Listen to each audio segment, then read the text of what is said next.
All right, it is 31st day of December 2020. Good afternoon to you wherever you are, and welcome to the midday news here on Pan-African Television. We're streaming live in our studio here in Abban, Swanika Street of Accra. We're live across 32 African countries via satellite, and of course live on Facebook at Pan-African Television. My name is Abban. Now to our recap for this today's bulletin. Mahama explains why he won't concede and has filed election petition. And also coming up, suspected robbers gunned down in Kumasi. We'll bring a story of the chronology of 2020 in perspective. And of course, in business today, traders express delight exclamation in sales at Ashaiman. And also still coming up on business, oil prices continue climb on large crude drop. Now this and many other stories coming up shortly. Do stay with us. We'll be right back.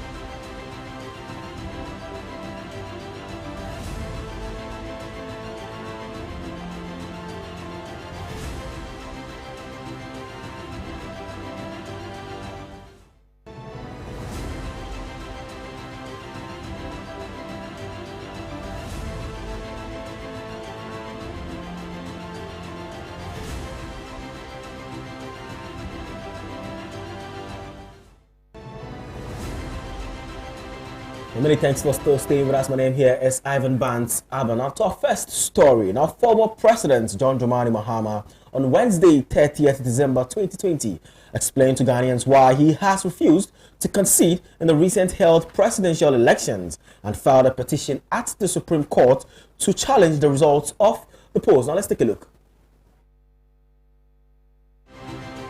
In 2016, when the election was not called in my favor, I conceded. I conceded in a congratulatory call to my opponent, and then not long after that, I conceded in a public address to the good people of Ghana. I conceded not simply in the interest of peace and democracy, but because I respect the will of the people. I did then, and I still do now. So when I say that I will not concede this election, please know that I'm not taking this decision lightly. Understand that it's not because of a desire for power, but because of a dedication to principle and a commitment to democracy. Based on the irregular and inconsistent results that were reported, I have reason to doubt that this election was not free, fair, or transparent. And without those fundamental pillars in place, how can any of us be sure that the results announced truly represent the will of the people? My brothers and sisters, I stand here today to remind you that Ghana is a peaceful nation, precisely because Ghanaians have always stood on principle. We've always fought for our democracy. Our forefathers and foremothers have always understood that without this basic foundation, whatever peace exists in our country will not be lasting. Whatever liberation we have as the architects of our collective future will soon be lost. Whenever we decide to take the easiest road, the first step is always surrender. And often the thing that we lose is the very thing that we value the most. The freedom that we enjoy today was not given on a silver platter. It came at a price. It came because our forefathers and mothers stood on principle. Our history books are filled with the names of individuals who refused to take the road that was the easiest or safest, or probably the most convenient. They refuse to surrender their ability to appeal for justice in a land where they're meant to have a voice and use it for the betterment of themselves and their children and future generations. All who fought for independence stood on principle to demand the sovereignty of this land that belongs to us, the people of Ghana.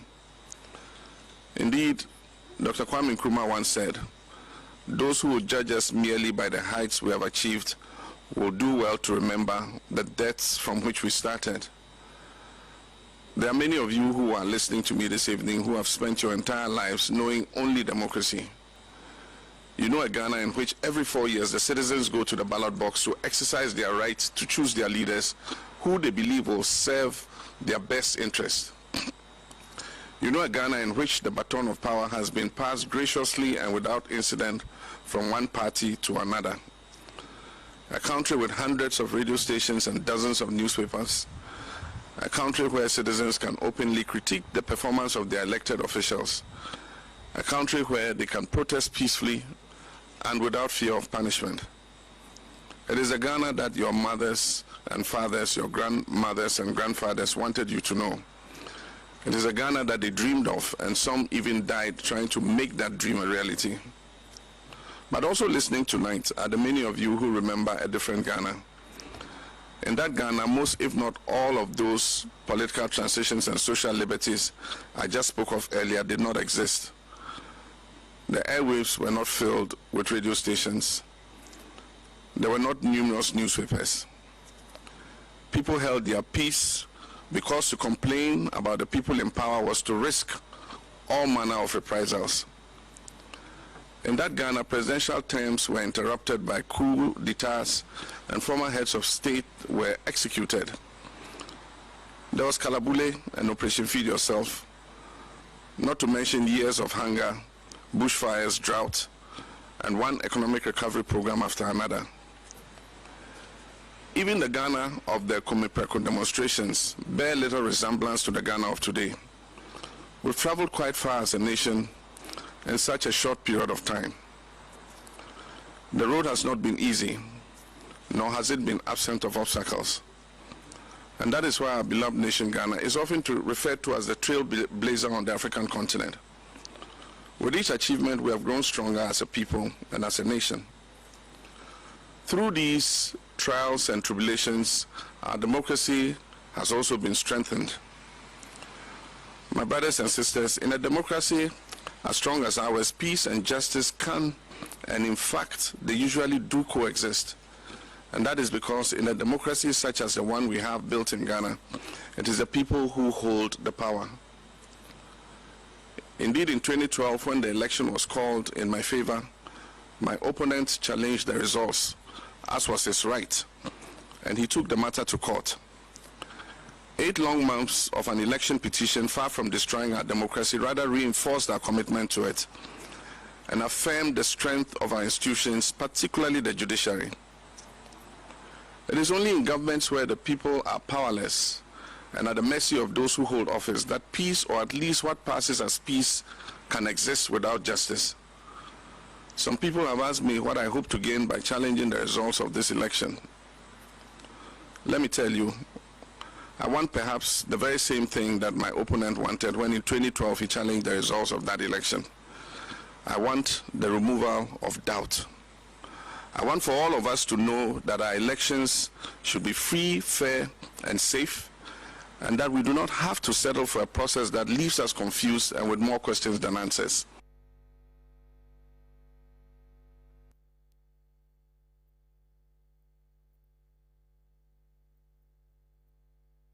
Now, away from that, some suspected armed robbers have been gunned down by the police patrol team in Santase, Kejase, and Kwanta of the Ashanti region of Ghana. Now, according to the Ashanti Regional Police Commander Godwin Ahiawo, a team of police officers were dispatched to the area upon a tip-off of an ongoing robbery at around 2 a.m. yesterday, December 30th, 2020. There's more to the story.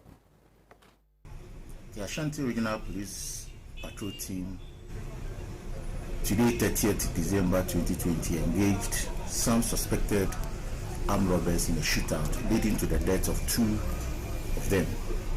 The suspected armed robbers, numbering about 4, had embarked on a robbery expedition at Santasi Kejasi, Otiren Kwanta, and its environs, where they succeeded in robbing occupants of about 5 houses of their mobile phones, monies, laptops, and other personal effects.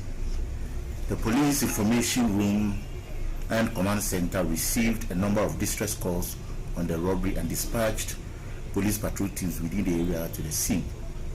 The robbers on scene police opened fire. The team also returned fire, leaving 2 of the suspected robbers between the ages of 20 and 30 years dead. 2 others who are suspected to have sustained gunshot wounds managed to escape.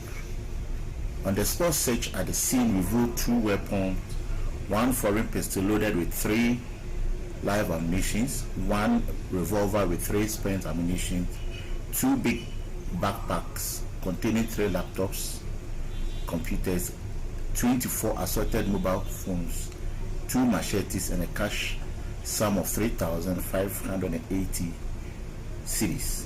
The bodies of the deceased persons have since been deposited at the Confando Teaching Hospital awaiting autopsy and identification, whilst efforts are underway to get those who managed to escape arrested. Meanwhile, the command is appealing to all medical facilities in the region and elsewhere to be on the lookout for anyone who visits their facilities with suspected gunshot wounds to report same to the nearest police station or call the following telephone numbers, that is 1-855 and 191 to assist police with information. We are grateful for your usual cooperation and take the opportunity to wish all the sundry a Merry Christmas and a prosperous New Year. Thank you.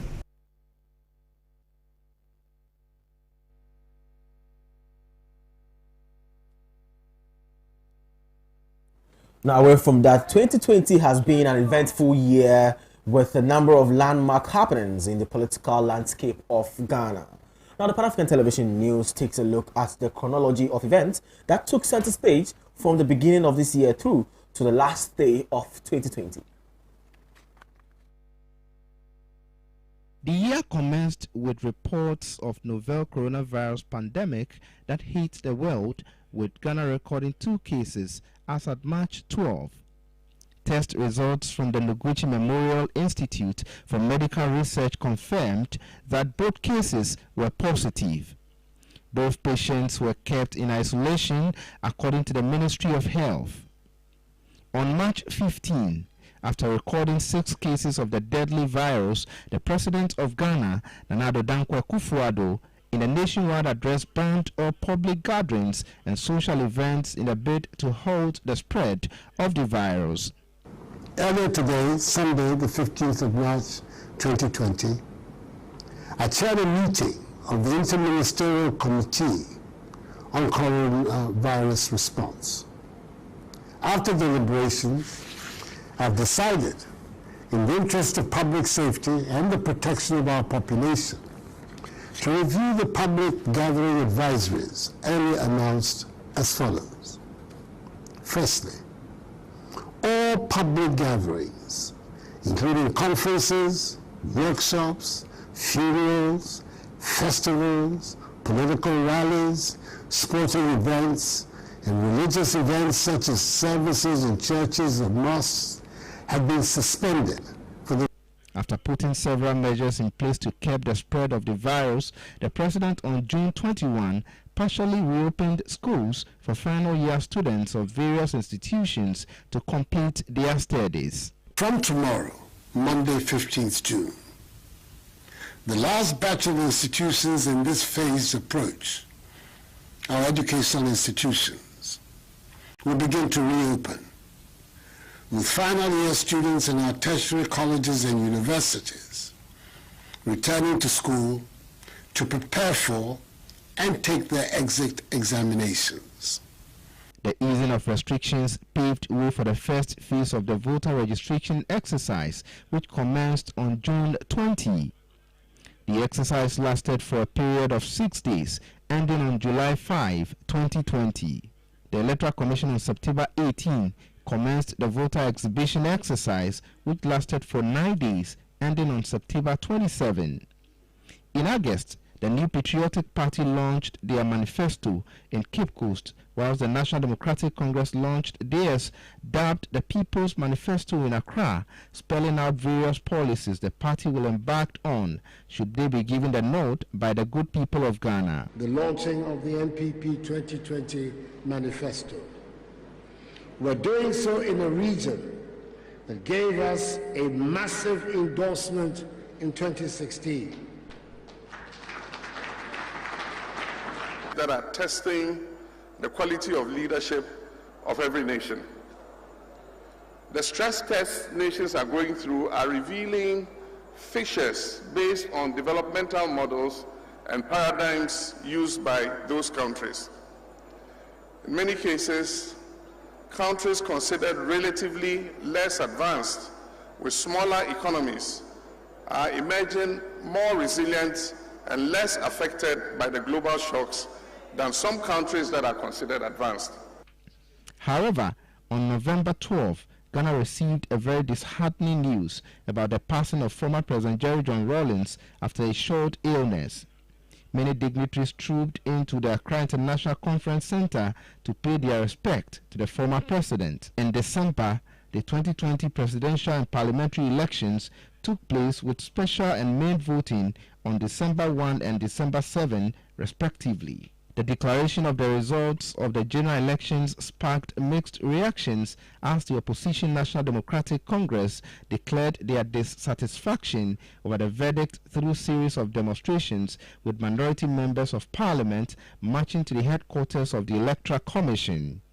Finally, on December 30, the flag bearer of the opposition National Democratic Congress, John Dramani Mahama, filed a petition at the Supreme Court of Ghana officially challenging the results of the 2020 presidential elections. 2020 has been quite eventful, and it is only hoped that 2021 is a better year for all and sundry.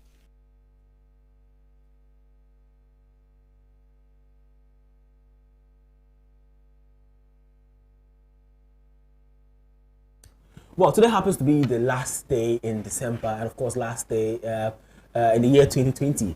And it's really important and imperative that we bring to you, events that have happened this year, and obviously bring them to proper perspective. But I've been joined in the studio by my colleague, Michael Entry Boysiako, to help us digest these matters, in full perspective. Starting from January 1st till December 31st. Michael, you're most welcome. Thank you very much. Good afternoon to you. Good afternoon to you. I was even going to say welcome to the studio. Right? I think I've not had the chance to wish you a Merry Christmas and a joyous New Year. Yeah. Same to you too. Same to you. I like the outfit, by the way. Same as you. Well, Michael, so let's talk about 2020. Let's have a review of 2020. Events that have happened right from 1st January to today being 31st, that is today. Let's start off with coronavirus, COVID-19. Well, we woke up one day and heard that, there's a new virus. Some people would want to describe it as a China virus or the Chinese virus that broke out to the world, in the world, and affected quite a number of countries, including Ghana. Ghana is not an exception. We started off with just about 2 cases. I called the Minister for Health and the Information Minister Kwame had a press conference to brief us about the status or our status as far as coronavirus is concerned. And they clearly told us that as it stands now, Ghana has recorded 2 cases. Now, I moved from 2 cases to hundreds, to thousands, to 2,000 and 3,000. Here we are now. Let me get your take on this very subject matter. How do you think coronavirus has harmed our economy as a whole? Yes, so a wonderful afternoon to our cherry viewers, and I think that talk about COVID-19, I think we can now relax and really delve and understand what the impact it has really had on us as a people. I think in a journalism perspective, looking at how COVID has had a dying effect on us. For instance, let me begin by saying that I read a post today on Facebook when a colleague of mine who is a journalist alluded to the fact that this year has been a very tough year for him. He lost. He had a job this year and also lost his job at a point in time. He was even contemplating on more or less taking his life. So that tells you how difficult the year has been. 2020 came with a lot of aspirations by many. I'm sure those who had visions to travel abroad and what have you, most of them have probably gone into the doldrums. So I think that 2020, as you alluded to from the beginning, that we just woke up one day and I think we had in China somewhere in December 2019 that they've recorded just the case, or they've recorded the case of people testing positive for pneumonia. Yeah. So is that pneumonia? Okay. Yeah. So then we started hearing, okay, so then upon scientific research, it is COVID-19. And most of us felt like, okay, that is China. That's China. We are in Ghana. We are in Africa. So what happens to us?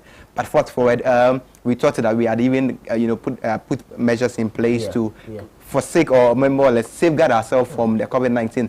On the 12th of March 2020, that is why we had a big news of the COVID outbreak in the country with 2 people from. I don't even mean to cut you. You recall that the opposition National Democratic Congress, as at the time, were passionate and vehement about their position that the president or the governing patriotic party should even close borders and do not wait to get people into the country. I mean, they were saying that if the NPP had listened to their advice by closing the borders earlier, we don't have recorded even the first 2 cases and all that. But then again, too, there were some people also, if you recall, we had some, Ghanaians out of the country who were in China, who were in the US, who were in London, in the United Kingdom, also calling on governments for their help to be evacuated. Yes, to be evacuated and all that. And it brought a whole lot of, conversations around it. Yes.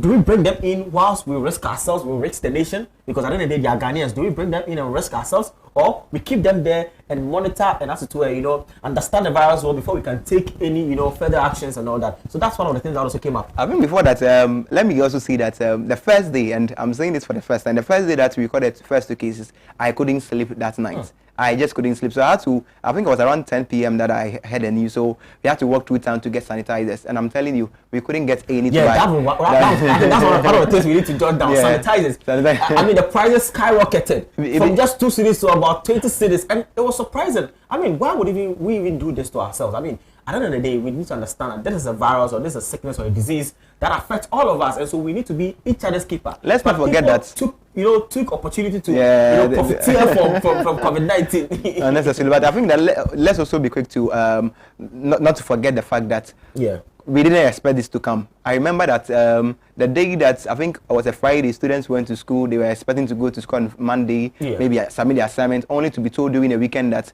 there is a COVID, and the COVID outbreak, we seem to be having impact on it. So schools are going to close down. It took us all by surprise. So I wasn't so much hard at the people who were selling the sanitizer, because in economics we have something demand and supply. The demand was exceeding the supply, so they had to therefore shoot the prices or be able to more or less skyrocket the prices in order for the people who were able to afford it to buy it. But as it stands now, sanitizers are just being distributed all over. One thing also we need to also put across that at a point in time I became so proud of Ghanaians that then I could not understand that yes, then it means that Ghanaians or Africans are capable of providing for themselves. We don't have to even wait for the Western world to also come and invent something so that we move on. Look at what happened with our nose masks. Now Ghanaians, took it upon themselves to now, as it were, have a homemade, customized, nose masks to serve the people of Ghanaians. I mean, as far as COVID-19 was concerned, and for me, I thought it was a step in the right direction, because if we are able to inculcate some of these, as it were, attributes or attitudes, then it means that we can progress. We won't always be stagnant at where we are and wait for the Western world to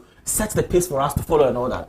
I think that science will tell you that where reaction is an opposite and equal reaction. I'm stating that when the situation hits you, it compels you to be able to take, for instance, when you lose your parents at a very early age, you become so strong in life, so active in life. So I think that basically we have to start thinking on our feet. We are people that we know, we have the knowledge there. Sometimes it's just about we taking that initiative to be able to start something. So back to the COVID has more like the year. You can't talk about 2020 without COVID. I think one of the things that people have said is that the 2020 resolution has changed. Now the whole plan is to stay alive. Yes, to stay alive. That is because I would like what you want to achieve and all that. 31st December, a lot of more or less prophecies and resolutions. I want to do that, travel abroad, promotions. But it got to a time that people had to struggle for their lives. I think that we were fortunate that my condolence to anybody that lost their family members as a result of the COVID. But you can clearly tell that we have really suffered as a result of it, because I remember that it got to a point in time that people were hungry and we were being told to stay indoors, and people were clearly flouting on the rules just because they were not having the means of livelihood to be able to adhere to that sort of protocol. And the government also came in with the idea to the packages, which some people also felt like not even talk about that, where the president also unprecedented signs initiated some. I thought it was fantastic to bring about free water. Not paying water bill, free electricity, which is ending today. Yes, and obviously, yes, which is ending today. That is the free water ending today, and also free electricity. Also initiated some allowances for frontline health workers and all that, and also gave them free shuttles to and fro. As far as COVID-19 work is concerned, so I thought it was a step in the right direction. by the president. I think that we did what we can do as a country. Some countries did better. For instance, when you go to the Western world, even students were provided with laptops to be able to connect with their teachers in order for them to still move on with studies. But for us, the students were brought home, and it became the other way around. The students were rather going for classes. So you see them going. Let me pose this question before we move on to the next line of action. Do you think COVID has done enough harm than good to us, or did enough good to us than harm? I think that I'll look at it from the two sides of the coin, because COVID, let's not forget, it has taught us to be up and doing as a people. It has more or less exposed us to the realities of life, that you should be proactive, you should be able to plan ahead. The country that has planned ahead clearly could tell you that. You remember the conversation that we had to more or less unleash ourselves from the lockdown, because the economy was crumbling. The economy could not stand the impact of the COVID on that of what is happening. So clearly, I think that COVID seems to have brought open two chapters. For instance, those of us in sports, clearly we're still suffering for it, because people are not being allowed to go to the stadium. Not just sports, I mean, even in the tourism industry, tourism, entertainment, and for instance, we're going for holiday. That is January 1st. Yeah. But ask yourself, that are the beaches allowed? Normally in Accra, where do you go to when it's a holiday? It's the beach. But now you are told to be there at the shore, but you wouldn't have to swim. And clearly that tells that we've really been impacted. But I think we can look at the bigger picture and understand that. Also not forget about the fact that it also taught us how to, it brought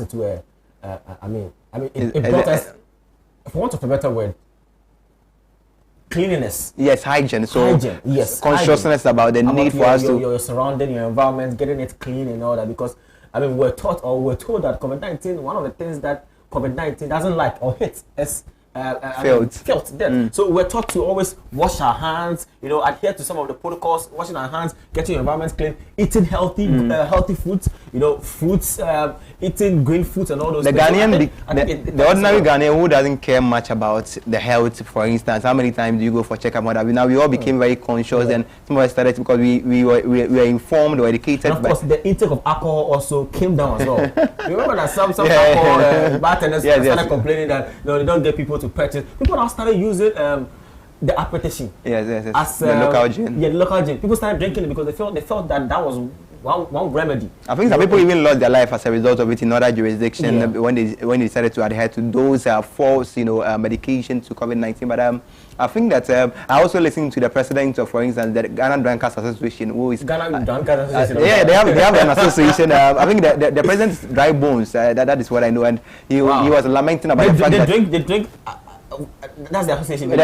Interesting enough, I've not gotten the opportunity to meet him one-on-one, but I think I've listened to him on several occasions where he was lamenting or lambasting the government for not being able to at least open beer bars or the sport for them to be able to at least do what is expected of them. But COVID, I think the COVID conversation would go down the lane, and I'm sure that this COVID has been written. COVID will go down. 2020 will go down to be one of the historical moments. We can never forget 2020, especially COVID-19, coming in 2020. Now let's move on to the voter registration exercise. You call that right after COVID-19. Within that space, we got the Electoral Commission coming out to tell us that there's going to be a new voter registration exercise. It gave us reasons as the old one being infiltrated by some aliens and some people who were dead and all that. And so there was a need to have a cleanup exercise in the voter registration exercise, and it brought a lot of conversation. You had the Opposition National Democratic Congress coming out vehemently to oppose and people started raising questions. And what's legitimate that you don't want us to have a clean,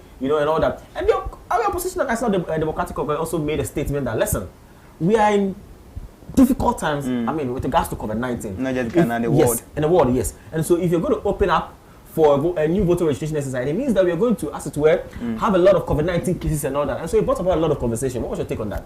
I think that that conversation really became, very, very topical in the sense that looking at the time that we found ourselves, and let's not forget that the EC had already planned for it, that they were going to do so. But when we, at the spur of the moment, we realized that this wasn't convenient and enough. It was just about 4 or 5 months to the elections. And people were asking that question that, how are we able to, how is it going to be done? Compile all this list, put it together, and go through the election process and all that. That was one of the questions, or one of the statements that people also raised. So yes, a lot of people felt that the EC should have compromised their stand with respect to their calendars to the voter registration and whatever. But I think that they stood to their more or less stood to the decision that they took, and they more or less brought about some protocols that they had to. But whether it was the impact of it was felt or not, that is one side to look at another day. But I believe that after the registration, people felt like there were a rise in the cases, but fast forward, we were able to do the exhibition took place, and the ordinary Ghanaian was able to see what is happening. There were a lot of issues with respect to we cannot talk about the voter registration exercise, also not looking at the intimidation that happened in some parts of the country. The OT region, for instance, heavy security presence. Yes, we look at the Ketu South constituency, the border towns, Akachi North, Akachi South, all those areas and all that. All those places are border towns. Have, all those places are border towns, okay? And there were quite some heavy military presence there. Personally, you know, I have toured around the country, you know, I mean, with regards to Constituency Connect and the elections. And personally, I witnessed some, you know, heavy military, you know, presence within some border, you know, towns or communities. And that is one of the questions that also came. The NPP and the NDC thought that, the NPP had brought in this, you know, heavy security men there to, as it were, intimidate their people from registering. And also, the NDC also makes the point that, listen, there are some persons who are in Togo who would want to come into Ghana and infiltrate the voter registration exercise, and they were not going to allow that. We spoke to the voter regional minister and says that, listen, the presence of the military as the voter region is not as a result of the voter registration. It is as a result of the fact that they are trying to protect our borders and not allow people to come in because of COVID-19 and all that. And so it became a lot of, you know, a lot of talks and all that. Yes.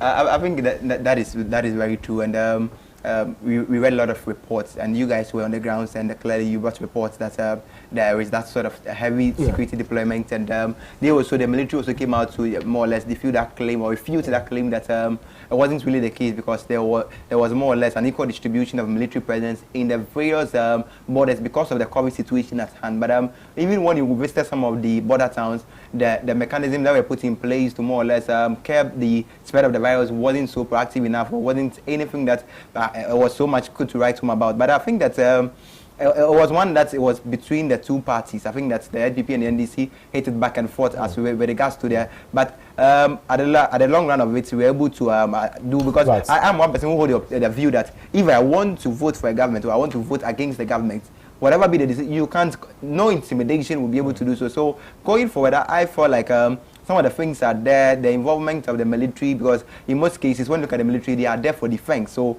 in some cases, it's not in always.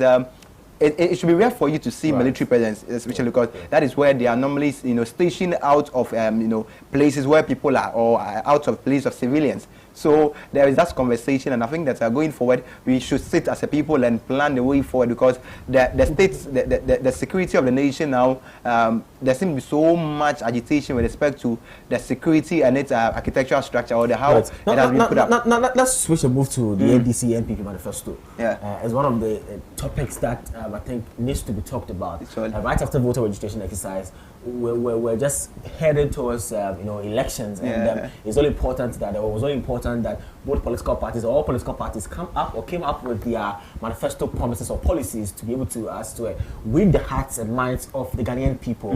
Now we saw the NPP come up first with their manifesto. They launched it at Cape Coast, and the leadership of service manifesto. Yes, and spoke about the fact that yes, they were going to make sure there was they built an airport at the Cape Coast. People raise concerns that, listen, Cape Coast is one of the, for want of a better word, one of the poorest,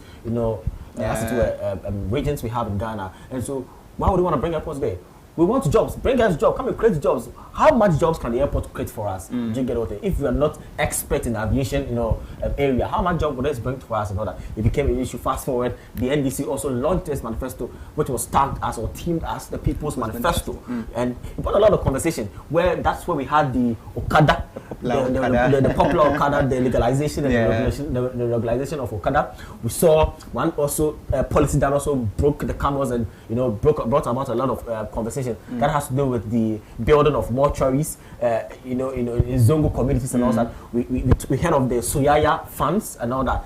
And so you realize that people began to talk about the NDC manifesto largely than the NPP manifesto. Not forgetting that people also made the comments that the NPP manifesto is just a rebranded version of the 2016 manifesto. And so they have actually not done anything. They are just bringing us manifesto, just opposing what they have done in 2016 to what they are going to do in 2020. And so People said that it never hold water, and so you realize a lot of conversation right on social media was about the NDC manifesto, because they had introduced things that brought a lot of conversations, brought a lot about criticisms and all that. People say that you can't do this, and all that. What's your take on that? I think that if you look at it from the football perspective, normally when you're playing football, the players that are able to really give much contribution as to how things pan out in the game are those who are substitutes. So normally we monitor anybody who is at the sidelines of things could see better. When the NDC went into opposition, they went to do more or less a postmortem of what led to the defeat of the party. So going forward, they were able to sit down. I think that there was so much pressure on them. The majority, or that is the party in government, the MPP, were more or less lambasting them for not being able to even present their manifesto. And they told, I think the NDC at the point in time communicated that we are taking our time, want to go down to the grassroots, hear each and everybody's voice. So finally, we had the People's Manifesto, and it sought to more or less capture the facets of the nation with respect to jobs or of the economy, jobs creation, that of students, because let's not forget the free senior high school has been a very key topic, and the NDC were so much emphasized the fact that they were going to make sure that they were going to eliminate the stumbling blocks like that of the double tracking system and what have you. So it was captured in the manifesto as well. Yeah, it was captured, and clearly you could understand that the NDC had really done a thorough work into some of the things that were going on. What happens is that the party in government normally don't make so much promises. Yeah, they would want to look at, because they know they've been to power, they know the state the state of affairs. So they would want to make sure that they are cautious to make promises, because they know that should they win, those things might come back to hurt them. But the one coming to have made so much analysis. Are you also of the view that part of the things is still elections? The NPP made a lot of promises that obviously couldn't have been achieved. Definitely. Were not realistic. I also have the view that most of these things could not be achieved. I think they're talking about how realistic some of the promises were.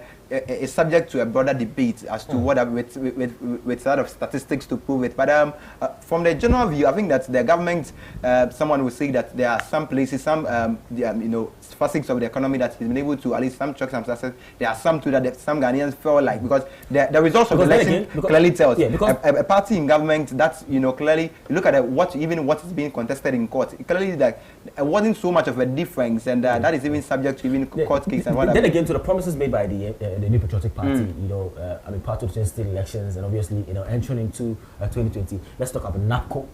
Let's talk about planting for food and job. How have these policies impacted the real lives of the Ghanaian people? How many people are benefiting from the planting for food and jobs? How many people are permanently also benefiting from NAPCO? Because we understood that we're told that the NAPCO is just a temporary policy. It's not just a permanent one. It was going to be changed and obviously reviewed and all that. But then again, let's ask, what has been the impact of all these policies that obviously the NPP brought out just to win votes from Ghanaians? We look at all those things. Yes, that is very true. And I think that when we all heard of NAPCO, we thought that would have been the panacea to the high or the threatening rate of unemployment rate, and a lot of people have their own view with respect to how NAPCO has fared, and I also have my own opinion. But I think that going forward, I think NAPCO and the rest and all of them were a good initiative, but they've not been able to really more or less get an impact that we expected. And I think governments of the day, governments across the world now is looking at how they'll be able to deal with the threatening rate of unemployment, because you talk about security in the first story, and why would somebody take a gun on the street to be able to more or less cause some sort of insecurity in the nation? Normally the first thing you look at is unemployment. So clearly I believe that whether the government fared well with respect to the NAPCO decision, what have you, it is subject to a broader debate, as I stated earlier. So let's run up on the NDC MPP manifesto. Now you call that, with the same space, we heard of the debate, the infrastructure debate, where President John Dramani Mahama was calling on the president, former President John Dramani Mahama was calling on the current president, His Excellency Nana Akufo-Addo, for an infrastructure debate. Let's debate on infrastructure. Who has performed better in this field or in the sector of infrastructure?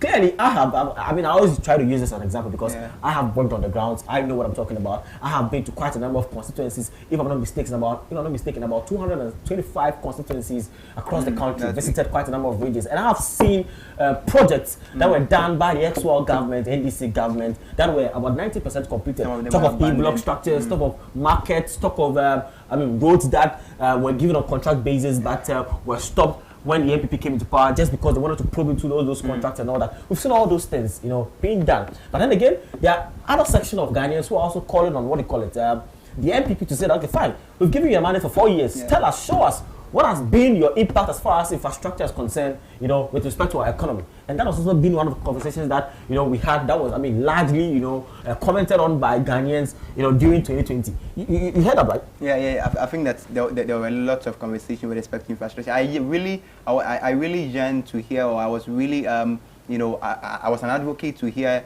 the debates. I was pushing for that to happen, so that, you know, for a long time, maybe the incumbent president or the incumbent and that of the opposition will be able to sit down and tell the people that this is what we've been able to do, but it couldn't substantiate or it couldn't hold water per what we more or less witnessed. And I believe that going forward, that has always become, and I don't know, in the US you saw the debate between Joe Biden and that of Trump, and that has always been the culture. And so going forward, so let's try and run up. Well, let's try and run up in the next minutes for me. We are behind time. Let's look at the elections and electoral violence. Wow. You know, generally in the next 1 minute. What's your take? I mean, 2020, entering into 2021, what you've witnessed with facts, with regards to the elections and electoral violence, what would you want to say about it? I think that there are a lot of loopholes with respect to our electoral process that we would have to look at, because for unprecedented things happen, people losing their lives as a result of elections. This is the moment where people should just go and share their opinions based on issues. And when we have to now start counting numbers of people who have lost their lives, and look at what happened in Techim and South. All these things are instances that more or less dent our reputation. And let's not forget that Ghana has always been more or less a celebrated or sort of an epitome of democracy, or you know, a leader in democracy in Africa and also globally. So if we should we should start ourselves with that sort of thing, I think that we should be able to do better with respect to our electoral processes. We've not done well. I think that holistically, or we should be able to look at it very well and understand that in 2024, some of the things that happened shouldn't happen again. The positive should be more or less improved upon, and we'll do well as a nation. Thank you very much, Michael Echiboesiako. Well, I have been in conversation with my colleague Michael Echiboesiako discussing 2020 review events that have unfolded in 2020. And then today. Now let's do some business news that have come in. Now, the American Petroleum Institute (API) reported a draw in crude oil inventories of 4,785 million barrels for the week ending December 25th. Analysts predicted an inventory draw of 2,100 million barrels for the week. There's more to the story.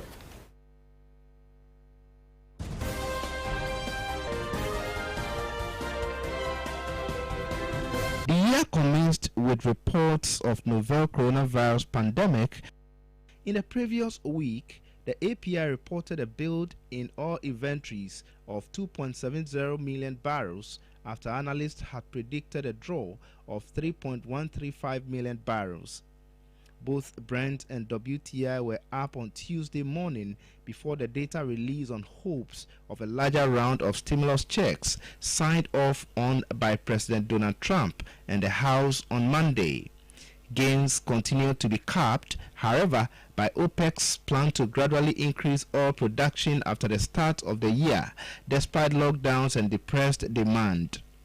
Moments before Tuesday's data release, WTI had risen by $0.41 to $48.03, up $80 per barrel on the week. The Brent crude benchmark had risen on the day $0.44 at that time to $51.30 at roughly $1 per barrel on the week. U.S. oil production held steadily at 11.0 million BPD for the weeks ending December 18, according to the Energy Information Administration.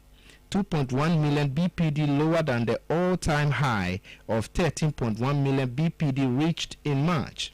The API reported a draw in gasoline inventories of 718,000 barrels of gasoline for the week ending December 25, compared to the previous week's 224,000 barrel draw.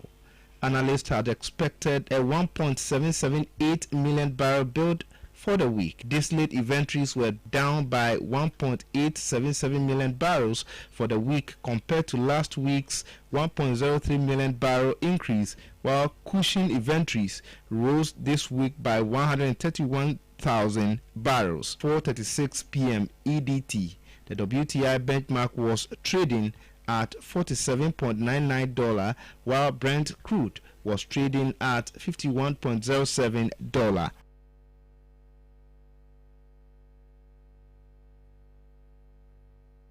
Now, away from that, traders at Asiaman Market have expressed delight about the increase of sales and profits during the Christmas holidays. Madam Akosia Jewa, a clothing and shoe vendor at the Asiaman main market, disclosed that the daily sales had improved drastically due to the Yuletide. She stressed that this year has been better than any other year for her since she has made lots of sales throughout the period. Another vendor, Madam Ejewa, said most women and men preferred African print during these Christmas celebrations for special occasions such as church service, family outing, and dates. Madam Christiana Awuni, a makeup artist at the Asiaman Runabout, said both young ladies and the matured walks into her shop to beautify their faces for all kinds of occasions during these festive holidays. She said some of these occasions include parties, birthdays, weddings, outings, and church service. Mrs. Ekuadom, a foodstuff vendor at the Asiaman Market, said she had invested in the business purposely for the festive season and it yielded the desired results. In an interview, she said her shop is getting empty due to increase of sales, adding that women tend to buy more foodstuffs than they usually buy on a normal day.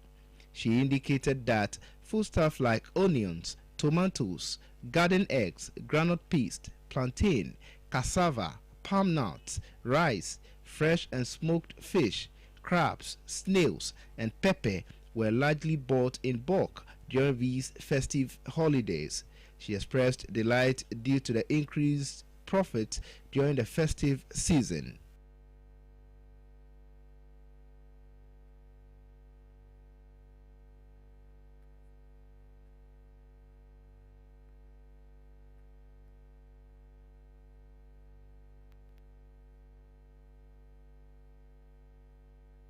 So that's all we have for you on the world of business. Up next, sports with my colleague, Michael Nchuboisiako.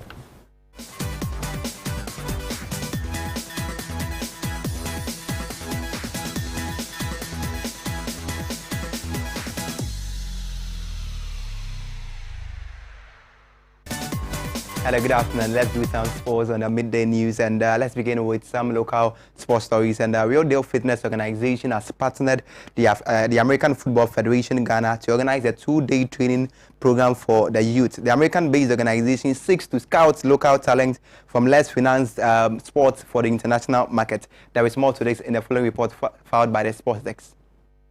The first day of the 2-day training camp, which seeks to avail opportunities to talented American football playing youth, attracted participants from the nooks and crannies of the country. Speaking to Pan-African TV sports team at the sidelines of the event, Nanaya Omafo, a player, coach and founder of Real Deal Fitness Organization, attributed the deep talent depth of the country as his inspiration to embark on the project.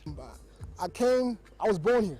Okay. And in the States, I see a lot of athletes that makes it, but I see a lot of, no offense to the other African countries, but Nigerians, Congo, Zaire, I've seen them a lot in the leagues. Yes, right? So I was born in Ghana. I went to the state. I was able to push myself and play professional, right? And also help my cousin make it. So I know there's talent here, but no one is helping the kids here to get the same opportunities that I had in the States. So I want to be the one to help those kids that don't have the opportunity. So that gave me the idea to come out to see what I can do. So when I came here, I saw a lot of talent. So what I want to do is I want to be able to help those kids and get those kids in front of the coaches back in the States. And then if they like them, they offer them a scholarship. Last year I was here at the camp, and 2 kids I gave a scholarship to. One is already in the States, and the other one, if it wasn't for the pandemic, he would be over there right now. Coach and president of American Football Ghana, Abdul Wahab Lawi, gave insight into the requirements and technicalities that engulfs the discipline. I would say, we met the expectation because we were not looking at a huge number. like we used to look. So the number that we have here, I think is recommended and is booming. We really appreciate the number that we made. Yeah. This is a platform for you to scout talents. Do you think that you've been able to see some talent that's going forward? You see the future or that potential in them? Oh yeah, I can say I have a lot of stars in my players, because it's just all of them you can see they are beginners, but the things that they do, someone is out there watching, he knows what they are doing better.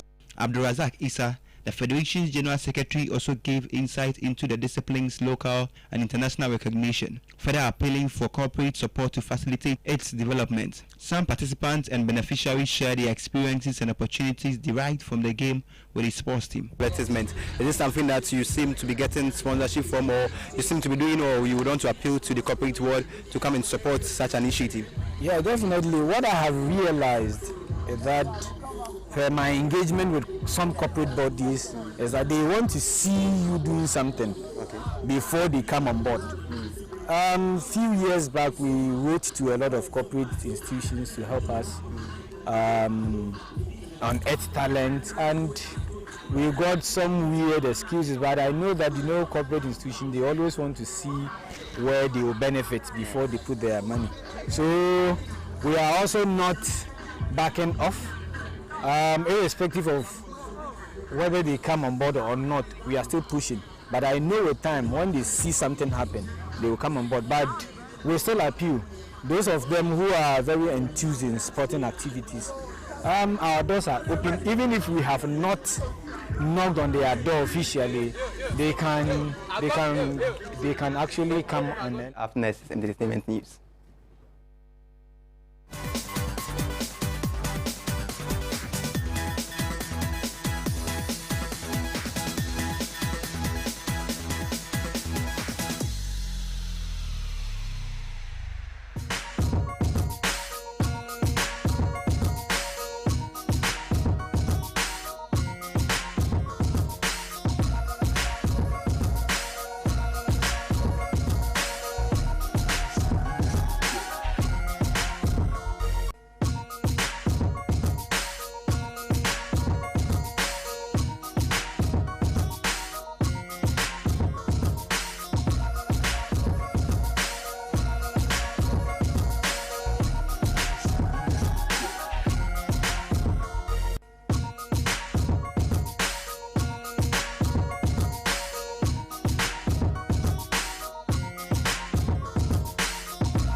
All right, so welcome back from the quick commercial break. If you're just joining, this is still Pan-African Television News. My name is Ivan Bant Abban. Well, I have been joined in the studio by Ricky Tennyson for us to talk about entertainment, yes, who happens to be part of the organizers of the 3 Music Awards. You're most welcome, bro. How is it going? My grace, we did. Great. Real quick, no, you are part of the 3 Music Awards. Fact. Yes, awarding, young talent or talent who are doing amazingly well in the field of music. Yeah. Yes. Now, let's look at how the 3 Music Awards played its role in this year, given the fact that there was COVID-19 and how it affected the awards generally. All right, so thank you very much. This year, like everybody else, was hit by COVID-19. Yeah. We least expected, the pandemic. But, as creative people, in every situation, you need to be creative. That is why we are creative people. So, when we were hit, we still had to, re-strategize and put things together and make sure that the event happened. So that's what we did. And I think it was one of the first awards event in Africa. Yeah, because as at the time that we went live, or as at the time that we hosted us, no African award scheme, major African award scheme, had actually thought of doing virtual. Everyone was stuck to the usual format. Here in Africa. Yeah. No, I am Africa. I remember. I think the BET or Ghana, one of them had this, and after we heard of things, exactly. But before I let you go, how creative were you guys? You made mention of the fact that you are creative people, creative thinkers, and you had to do something creatively to be able to get the awards going. How creative were you? Well, in situations like this, like I said, you need to think outside the box. So that was what we were doing. We sat down with the team, the board members. We had a lot of deliberations, just making sure that we moved beyond, because we had released nominees, voting patterns were already out and all of that. Before COVID-19 broke in. Exactly. Wow. So even legally, if someone decides to take us on legally, it could affect us. So we had to, think within, get it going. And virtual was one of the best ways to get it done. And interestingly, we monitored the system. We saw what our international colleagues, in terms of the Western world, were able to also do as far as awards were concerned. So out of those strategies or their creativity, we also tapped into it, and then we looked within our market, what will work within our market, and boom. We succeeded. Interestingly, we had on that day, we're surprised, just online, it was 4 million views and then 11 million impressions. Yes. Those were the statistics and the data that came out. So we're self-fulfilled. Yeah, very, very, very, very, very fulfilled, that we could execute because here in Ghana, we had not, for want of a better word, we didn't even know how the virtual system worked. We were not acclimatized to that whole system. And so for me, I thought it was going to be very difficult for event organizers to penetrate into that, section. But clearly, the Music Awards put it out, and I think right after that, other music award scheme or other award scheme also emulated that example and started doing it. How did it make you feel? Well, that you were able to achieve that, and you did it perfectly. It was tough, it was really, really tough for us, but eventually, and it was live, unlike other shows that happen where people will eventually have to pre-record and then show. For us, we had to do everything live. We had people waiting on Zoom. So once they won, we reached out to them directly, and so it was a very, very, very daunting task. But interestingly, we were able to execute it, and because it was the first of its kind, everybody else was locked down. The likes of Tracy Success, Sarkodie himself, Shatawale, everybody seemed to have been speaking about, the awards with tweets, Facebook posts, Instagram posts, and all of that. So that's how fulfilling, it gave us. Because of time, I would ask you this final question. Yeah. We know that you had sponsors prior to COVID-19 coming through, and we know how sponsorship works. They are expecting to have a return on investment on whatever funds they are putting in, and so return on investment also has to do with the fact that people are coming in and will obviously have have an on-site of the brands that is going to happen and all that. Okay. Yeah. Now COVID-19 came through. You were not able to have the people in there to be able to, have a direct marketing for the people. How did they feel? And then again, how were you able to? How expensive was the virtual concert as opposed to the normal concert that you had? Because virtual concert, that means that, I don't know whether it was expensive or it was less. Explain to us, how did it work? Briefly. It was still expensive, but I'll say a little less than. If we had, a real concert, because when people are coming in, security and all of that, a lot of things going, even the setup in the room, chairs, and even the stage design, several things will go into it. But this one, we only had finger foods and all that. Exactly, and even the tickets that would have had to print. It means that this time around, you guys lost. The tickets sold about 200 Ghana cedi and now exactly. Everything. Exactly. That's what I'm saying. That we there was a loss, but then again, it was less expensive to have produced the virtual concert compared to if we wanted to do the main event. So I think with sponsors, they had some level of benefits, because like I said, it reached a lot of people. 4 million people. Wow, not even TV. I'm talking of online stream, people who are streaming it online. 4 million people, 11 million impressions, and all of that. So it tells you all those who are associated, they were very, very, very. So that happens to be the last day for December 2020. We're moving on to 2021. What are expectations? What should people expect from 2021 Premier Music Awards final, and then we can wrap up? Well, we've learned from COVID. Everybody else, as a creative, we've all learned from COVID. And definitely we are hoping that 2021 we are going to do better, even with or without COVID. We are looking forward to do things right. We've also learned, the skill of online, digital, because of this year. Everything has become, or people have begun to embrace or appreciate what digital is, and that's one of the new strategies what we are going to add, or elements that we're going to add to the 3 Music Awards in 2021. Thank you very much. We have been talking to the name Ricky Tennyson. Yes, forgive me, Ricky Tennyson, who happens to be part of the organizers of 3 Music Awards. What is that where time will permit us on the midday bulletin here on Pan African Television? My name is Ivan Bant. Abban, do enjoy the rest of our programs. After this is the Youth Empowerment Show with Richmond Amofa Sapon.